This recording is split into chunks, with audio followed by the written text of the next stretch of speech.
महापालिका निवडणुकीसाठी मंगळवारपासून उमेदवारी अर्ज भरण्याची प्रक्रिया सुरू होणार आहे. सोलापूर महापालिकेच्या निवडणुकीसाठी निवडणूक निर्णय अधिकाऱ्यांचे नॉर्थकोट प्रशाला येथे कार्यालय असणार आहे. नॉर्थकोट प्रशालेच्या मुख्य प्रवेशद्वारापासून 100 मीटर परिघापर्यंत 3 पेक्षा अधिक मोटरगाड्या अथवा वाहने आणण्यास प्रतिबंध घालण्यात आल्याचा आदेश पोलीस आयुक्त एम राजकुमार यांनी शुक्रवारी काढला आहे.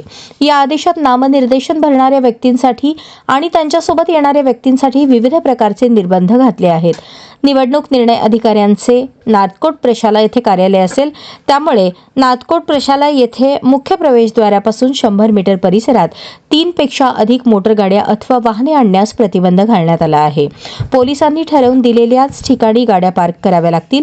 प्रत्येक उमेदवारास अर्ज भरण्यासाठी निवडणूक निर्णय अधिकाऱ्यांच्या कक्षात एकाच वेळेस उमेदवार सूचकासह 5 पेक्षा अधिक व्यक्तींना प्रवेश दिला जाणार नाही. निवडणूक निर्णय अधिकाऱ्यांच्या मुख्य प्रवेशद्वारापासून 100 मीटर परिसरात कोणताही प्रचार करणे, घोषणा देणे, वाद्य वाजवणे, गाणी वाजवणे यावर निर्बंध घातले आहेत. हा आदेश 23 डिसेंबर पासून 3 जानेवारीपर्यंत लागू असेल, असे सोलापूरचे पोलीस आयुक्त एम राजकुमार यांनी आदेशात म्हटले आहे.